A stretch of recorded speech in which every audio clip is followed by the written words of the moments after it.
আমি এখন আবৃত্তি করছি রুদ্র মোহাম্মদ শহীদুল্লাহ কনসেন্ট্রেশন ক্যাম্প।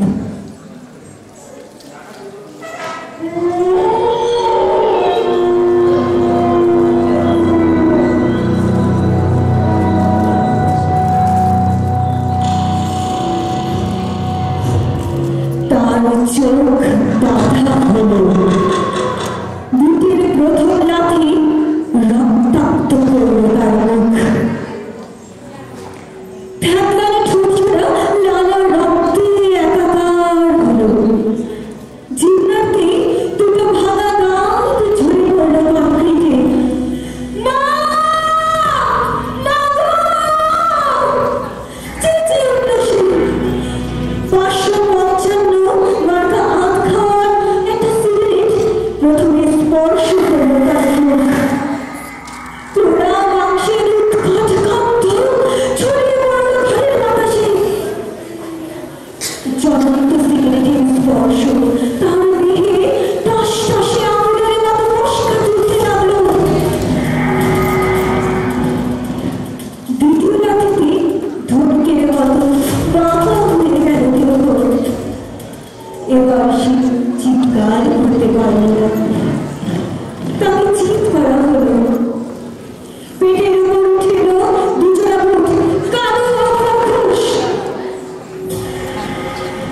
কারণ সে তার পাকস্থলীর কষ্টের কথা বলেছিল, বলেছিল অনাহার ও ক্ষুধার কথা। সে তার দেহে বজ্রহীনতার কথা বলেছিল, বুঝি সে কারণে পর পর করে টেনেছিল না হলো তার সার।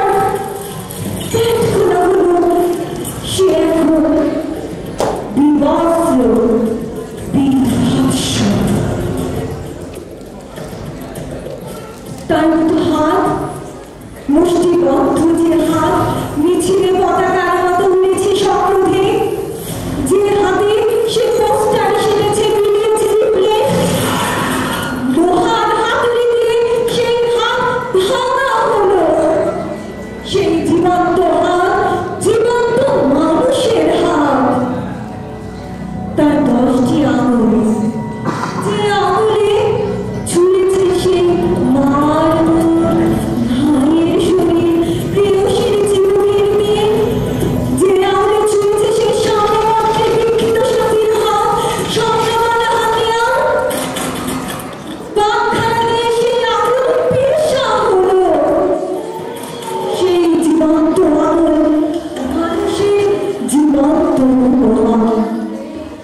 লোহার সারা শিখি একটি একটি করে উপড়ে নেওয়া হলো তার নির্দোষ নখগুলো। কি চমৎকার লাল রক্তের রং! সে এখন